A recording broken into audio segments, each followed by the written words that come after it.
Once drill music reached Brooklyn, the likes of Pop Smoke, 22Gs, and Fabio Foreign made gangster rap cool in New York once again, and making music that gave the world a glimpse into the dangerous gang lifestyles of the rappers living there. For a period of time, the borough of Brooklyn was New York's drill capital, but that changed in 2021 with the rise of Bronx drill, with rappers like Flock and Dougie B from the Bronx, who had been making music since 2020, beginning to see mainstream success. In 2021, Flock, Dougie B, and B Love dropped Brotherly Love, which blew up. This track put the spotlight on this emerging trio of drillers cooking up street music in the Bronx, and they begun carrying the torch for the New York drill scene.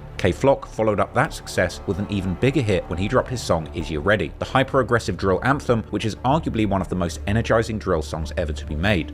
Flock shouted his way through the song with the energy of a drill sergeant of drills over a booming beat that guaranteed to make the striker shake. But the song being a drill anthem meant that it of course included pointed disses towards his rivals in the Bronx too, but Flock's connection to these particular ops would gain a lot of attention, because Flock and his friends are from Sevside, a hood around East 187th Street with a set in the area known as 700 DOA. Dthang G's, who was not only Flock's op but also his cousin, hails from an infamous New York project building called the River Park Towers, or RPT, with a notorious gang coming out of that block called the YGs, hence the name Dthang G's. Dthang would become a popping Bronx drill rapper in his own right off the back of his massive song Caution. This high energy anthem, one of my favourite songs out of the Bronx drill scenes, put Dthang on the map too, and once these two beefing cousins blew up, they would find themselves in a bitter feud in the streets with their friends on respective sides of the war actively sliding and trying to kill each other, all while they were making music about it. Now, if you want an even more detailed breakdown of this situation, you can go and watch my full documentary Murder in a Montclair for the whole background. But for now, let me give you a quick recap, because on the track Is You Ready,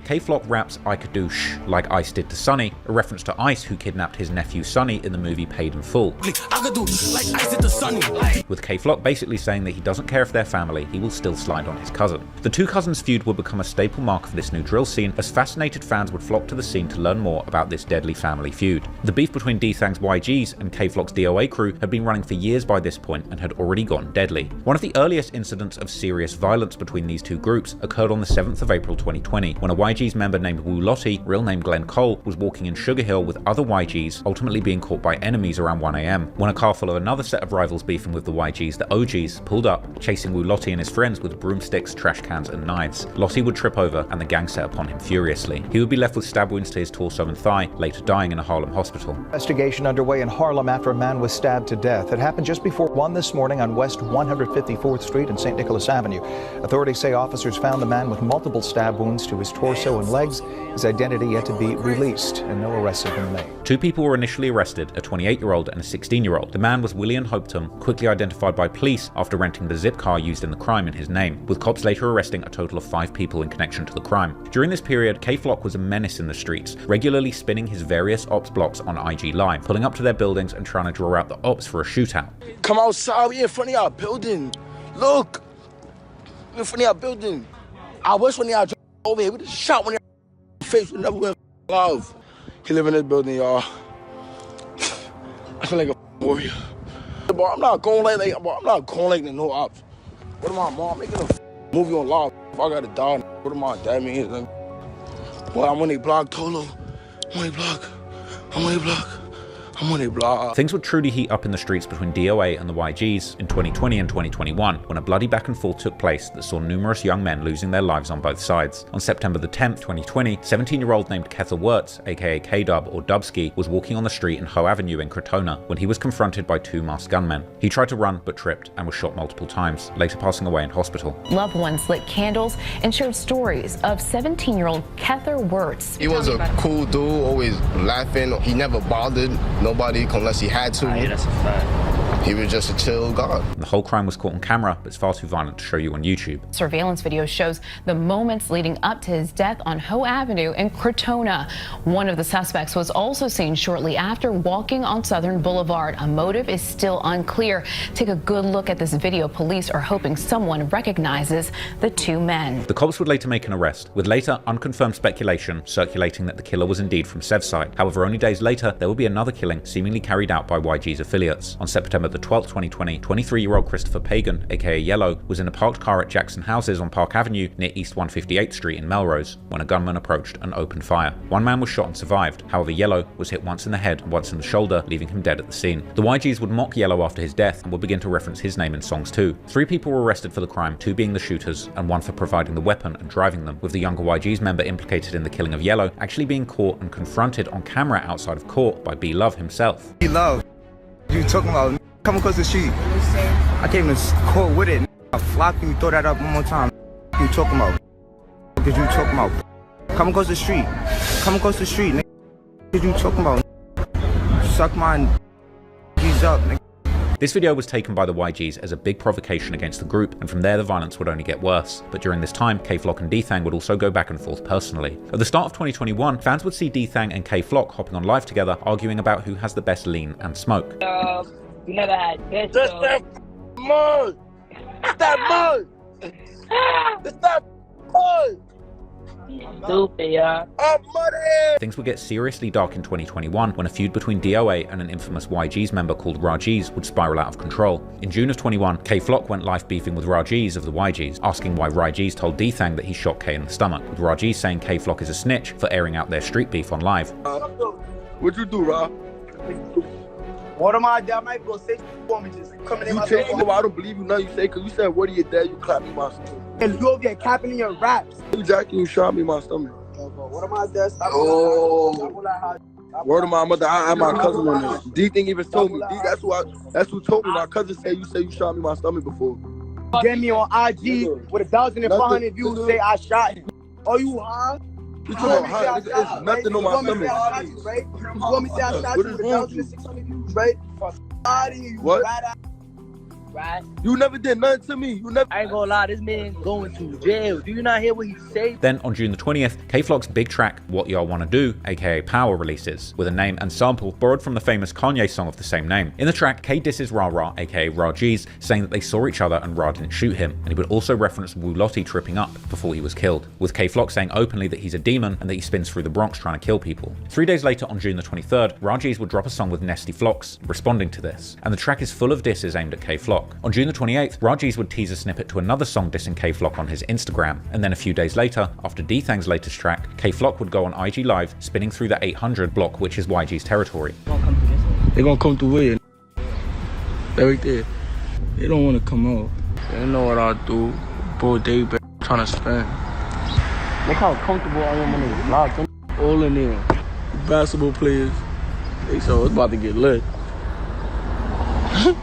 Grab their basketball and started leaving. Immediately after that clip began to circulate, Rajiz himself would then go live, saying that he's waiting outside for Flock to pull up. Somebody tag Flock. Somebody tag Flock. It's not playing. Come right back. Outside right now as we speak. You coming through hiding on live, blocking your live. See your like what's up? Pop out. Outside here. Yo, Flock. Pop out. Pop out right now. Right now as we speak. You wanna make shows? You gonna make shows too? Pop out. Water my mother. Pop out right now. Pop out right now. Nigga, where you at? Come up here. Where you at? Like, where you at? You wanna do weird? I wish I'd have sued you. You wanna go live on my block and I let nigga on my block? Like, nigga, I worry about you. Sadly, from here the consequences of this war would get deadly, but not for Flock. On the 7th of July 2021 at 11:35 PM, a 19-year-old rapper associated with the YGs, who went by the name Ty Swish, real name Tyquil Doherty, was in the lobby of his apartment on Prospect Avenue near East 182nd Street in Belmont. Here he was confronted by an unknown assailant who shot him in the eye as he attempted to flee, but his injuries were too much and he would collapse on the street, apparently being found dead outside of his own home by his mother. 19-year-old Tyquil Doherty was killed in this shooting. He was shot in the head and lived in this apartment building. He seemed to be walking in the doorway when he was shot in the head and killed. Now, it's unclear exactly what Ty Swish's affiliations were or who killed him. However, a retaliatory attack would take place just 4 days later, with the target being a 13-year-old Jarian Elliott, aka J-Rip or J-Rip-K, an affiliate of the Crips from the Sev side, who according to police was actually at the scene of Ty Swish's murder, and who had recently been seen on live with gang members. At around 3:15 PM on July the 11th, 2021, a black sedan pulled up to 743 East 187th Street near Prospect Avenue, where people would open fire on 2 boys on the street, with CCTV surveillance showing a man firing across the street in broad daylight. One of the boys was struck once in the chest and once in the ankle, attempting to run while the shooter fled. Jarian, aka J-Rip, attempted to find safety in the nearby Angels Cafe as panicked customers tried to save his life, with the entire ordeal being caught on video, but it's far too shocking to show you on YouTube. Surveillance shows Jerron Elliott in red pants. Shots zing through the air. Within seconds, he scrambles inside a restaurant. A crowd surrounds him. Police say he got shot in the ankle and chest. He would sadly lose his life en route to the hospital, being pronounced dead on arrival, killed only weeks before his 14th birthday. Police marked multiple shell casings inside and outside Angels Cafe as they gathered evidence throughout the evening. Surveillance video from across the street captured some of that chaos as an ambulance brought the young victim to the hospital, where he would be pronounced dead. The victim lived only a block away and was identified as 13-year-old Jarian Elliott.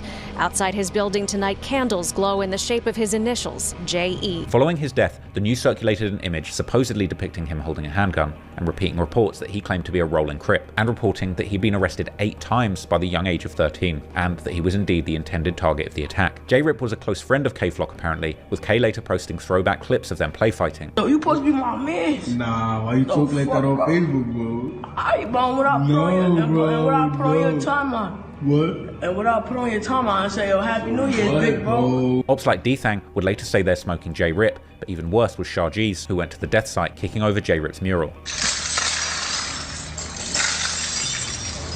Oh, wait, suck my. A 16-year-old who was unnamed was later taken into custody for the shooting. 16-year-old boy has been arrested and charged with the murder of a Bronx teen. Investigators say the gunman shot and killed 13-year-old Jarian Elliott last month on East 187th Street in the Belmont section. Police say the shooting was gang-related and that Elliott was the intended target. With the rumored shooter being a 16-year-old YG's member named Dolo G's, accompanied by Raji's. But the cops wouldn't pick up Dolo for the crime until the following month. Unfortunately for Raji's, the police wouldn't be able to catch up with him before his enemies could. It's said that Ra was at the scene of J-Rip's murder, therefore was a target for retaliation. If the police knew this, the ops certainly did too. So apparently less than 10 hours after the murder of J-Rip, on July the 11th, 2021, a 16-year-old Ra, aka Raji's, real name Ramon Gil Medrano, was on the way to a music studio. At around 11:35 p.m, he sat in the back of a cab at East 178th Street at Valentine Avenue in Mount Hope, when he's ambushed by 2 young men riding scooters who opened fire into the car, striking him in the head and chest and leaving him for dead instantly. Making things even more shocking, the cab driver's CCTV passenger camera was rolling at the time of the attack, capturing Raji's point-blank assassination in full HD with audio. But obviously I can't show you that on YouTube. Overnight, a boy murdered in the back of a taxi in the Bronx. Police say 2 suspects riding on a scooter opened fire on the cab,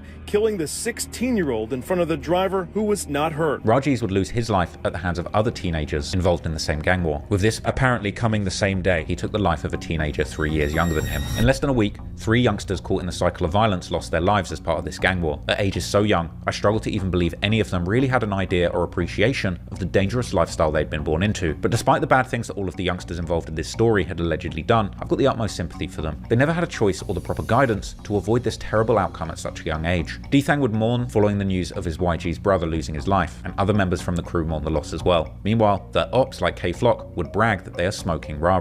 Others would tag K-Flock's music, referencing the incident, and some suggested that Raji's had said that he was smoking J-Rip after his death, and that now he will get to meet him. It was only a week after the murder of Raji's when K-Flock released his breakout song Is You Ready, catapulting him to the top of the drill scene. But K-Flock had gained infamy amid a backdrop of serious death and destruction, and Dthang wasn't far behind, clapping back with disrespectful songs of his own. On September the 28th, 2021, Dthang drops the song Talk Facts, a track which uses a sample of Somebody I Used to Know by Gautier, combined with a booming drill beat. This beat is incredible, and if you know the sample, it's immediately recognizable. But just as the ATK rappers from Jacksonville had used a catchy sample of Vanessa Carlton's 1,000 Miles to get everyone singing along to lyrics about their dead ops, Dthang did the same thing and used this sample to deliver an onslaught of offensive and disturbing lyrics aimed at his rivals. This song cemented Dthang's place as a leading voice in the Bronx drill scene too, but it was also an indication of heightening tensions in the streets. And only a day after this song released, another young man associated with the Bronx drill scene on K-Flock's side would lose their life again in the most tragic circumstances. On the 29th of September 2021, a Rolling 80s Crip affiliate, 16-year-old Nas Roller, real name Naziah Sanchez, who had allegedly mocked the deceased YG's member Raji's in a Facebook post, was standing on a busy street with another man on East 187th Street near Prospect Avenue, just across the street from where J-Rip had been killed. At 12:50 p.m, 2 men jumped out of a Honda Accord, shooting him in the head and chest. Nas would later lay in the street surrounded by shocked members of the public and emergency medical staff who desperately tried to save his life, but they were unfortunately unsuccessful, and Nas would later pass away in St. Barnabas Hospital, with this very not safe for life crime scene being recorded and uploaded to Reddit, once again way too raw to show you on YouTube. This was a truly disturbing scene, and much like the stories that I've covered in Chicago, where brazen assassinations kill ops in broad daylight, leaving members of the public traumatized in the process, drives home just how little care is really given to human life in these deadly gang wars. After this, K-Flock would pay tribute to his fallen friend, while others would repost Nas's earlier post saying Raji's can't answer the phone, asking Nas to do the same now. Dthang and the YGs would go on Instagram and mock Nas following the news. Smoking Nas!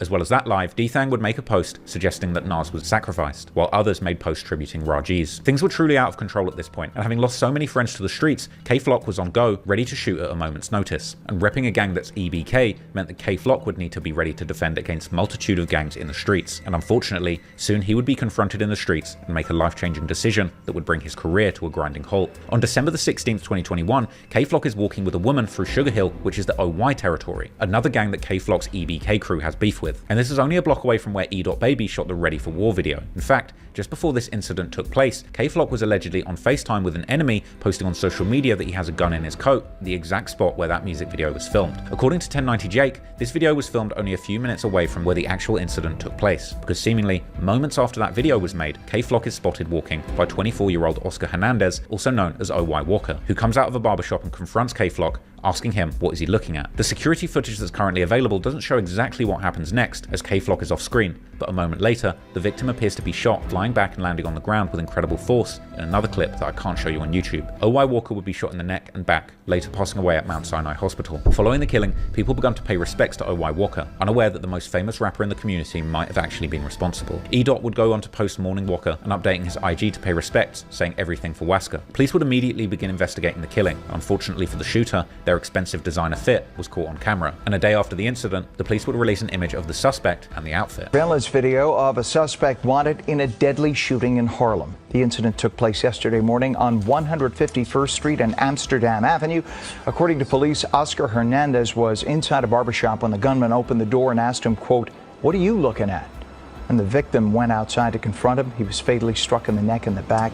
He was later pronounced dead. And it was only a matter of time before they pieced things together, and soon a wanted poster was issued for K-Flock himself, with him facing second-degree murder charges. K had been seen on social media saying that he wants to get any outstanding recording done before he takes some time away, and on December the 23rd, K-Flock surrendered to officers at the 30th Precinct, only 2 minutes away from where the shooting occurred, and the NYPD would ultimately confirm that their well-dressed murder suspect was finally in custody. K-Flock was charged with murder and criminal possession of a weapon. And these charges would rock the drill community, with fans and fellow artists expressing shock and disbelief. As of right now, K-Flock is still awaiting trial for this murder charge, and his sudden downfall from the top of the budding Bronx drill scene represented a huge loss of potential. While I was in New York, I actually went to the location where K-Flock caught this murder charge to try and get an idea of exactly how it must have felt to have been on that block when this confrontation went down. A bit lower down so you can kind of get me in the frame, like kind of crouch.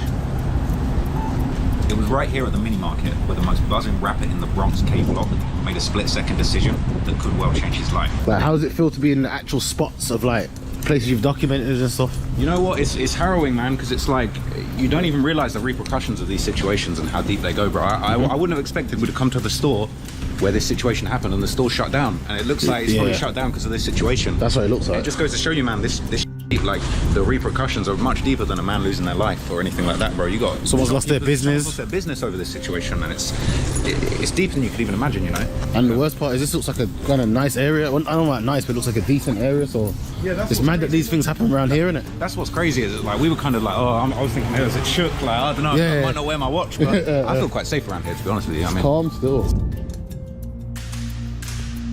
It was right here outside of this mini market when the Bronx's most buzzing rapper K-Flock made a split-second decision that could well change his entire life. He's still facing murder charges for the situation that happened right here, and for now, while he's incarcerated, other rappers are fighting for the throne of the most buzzing rapper in the Bronx.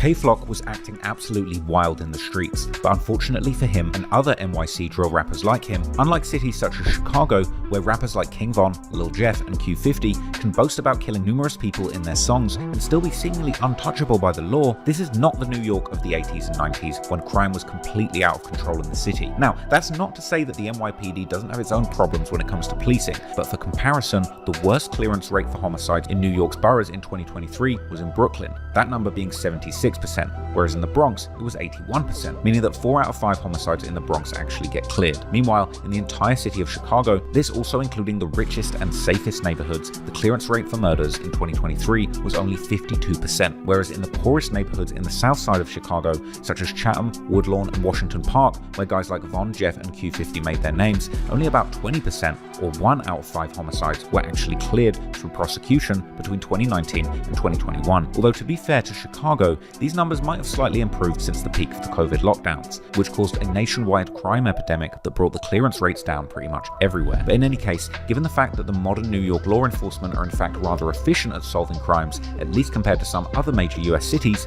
it's no surprise that after the Bronx drill artists began gaining visibility for themselves and their gangs in social media, it would only be a matter of time before the law would intervene. And intervene they would, handing out indictments to some of the biggest and most well-known gangs in the Bronx. One of the first major indictments would come on April the 7th, 2022. This indictment was against 20 members of the so-called Drilly gang, also known as G-Side, who hail from the northwest of the Bronx, more specifically from around the Williamsbridge Oval Park, where they can often be seen hanging out in their music videos. These indicted members, which included guys like the popular rappers Spaz Drilly and Lee Drilly, were being accused of crimes including murders, shootings, and stabbings. The Bronx District Attorney would claim that the gang, which is allegedly a subset of the Sex Money Murder Gang, which on the other hand is part of the United Blood Nation Alliance that includes several East Coast-based blood-affiliated sets such as the 9 Trey Gangsters and G-Shine. They'd allegedly committed 32 acts of violence between 2018 and 2022. This investigation, which would be dubbed Operation Drilly, would uncover some of the most notorious crimes done by the Drilly gang. The first crime in the indictment covers the stabbing of an 18-year-old CUNY prep student who was stabbed in front of his school. It appears the incident stemmed from a dispute when a group of men approached the unnamed student demanding his jacket. The second crime detailed in the indictment is the shooting and stabbing murder of 24-year-old James Rivera, whose life was tragically cut short on July the 20th, 2020. According to gunmemorial.org, James, who also went by Jamie, had a calm personality and was a father of 3 kids,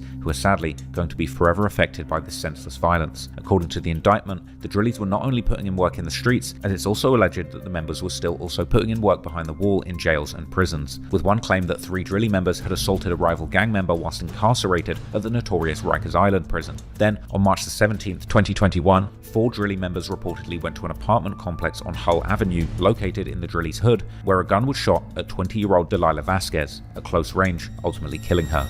A family is devastated after the loss of their 20-year-old daughter. Delilah Vasquez was found shot in the head in a Norwood apartment earlier this month. News 12's Jericho Tran speaks with Vasquez's mother, who says her death could have been avoided. On Wednesday, March 17th at 9:30 in the evening, Cynthia Duffy received an anonymous call saying her daughter had been shot. Literally, these people tricked me for over an hour to look for my daughter downstairs, and she was upstairs the whole time. Frantically searching for her daughter, Duffy called the police, but no reports were made at that time. Then that same number calls me back while we're with the police 40 minutes later, and they're like, Delilah's in apartment 3A, and she's dying, and hangs up. So now the cops believed me. Now they thought I was telling the truth. Vasquez was taken to the hospital where she was pronounced dead. We could have saved her. She was strong. She got shot at 9:30. She died at 11:59, almost. 11:59. She's strong. She could have survived. Friends and family gathered at the Woodlawn Cemetery on Saturday to remember Delilah, who left behind 2 younger siblings. Feeling really sad, and I really miss her, and I just can't believe that what happened to her. The devastating loss now accompanied by harassment from the people Duffy believes were involved in her daughter's death. It's dangerous for me and my family. I'm not in that apartment no more. I packed everything because I'm scared for my life. because people involved in this are contacting me. Now, police believe the shooting was gang-related and 2 arrests have been made in connection to Vasquez's death. 20-year-old Precious Williams and a 16-year-old boy, both facing drugs and weapons charges. Now, friends and family are urging anyone with information in connection to her death to come forward and call Crime Stoppers at 1-800-577-TIPS. Despite the arrest and the indictment, it's still seemingly not clear why Delilah was shot, and some Redditors in the New York State of Mind subreddit seem to believe she was killed by accident after a gun went off and shot her in the head, saying that Delilah herself was allegedly affiliated with the Drilly gang. Either way, her death would sadly live forever in the lyrics of disrespectful drill songs. Only 2 months after her death, OG's rappers Shah EK and Blockwork would release their song D&D, which stands for Dummy and Delilah, 2 Drilly members who lost their lives far before their time. In the chorus of the song, Blockwork would rap "Might blow like TNT," that's a D&D, but it's Shah EK who would offer the most disrespectful line, starting off his verse by letting it known that he has a lot of ops he can smoke, but he would rather smoke on Delilah. Even Lil TJ would hop on this trend, dropping a snippet where he says that he smokes Delilah whilst taking other drugs in an attempt to boost his high. This is because Lil TJ is actually affiliated with a gang called Slattery Boys, named after Slattery Park, located on 183rd and Valentine, who actually beef with the Drilly gang. Although these disses towards the Drillies are coming from their ops, the indictment would point out the fact that Drilly members would also boast about their crimes in music. It was obvious that the DA was fed up with all of the senseless violence going on in the borough,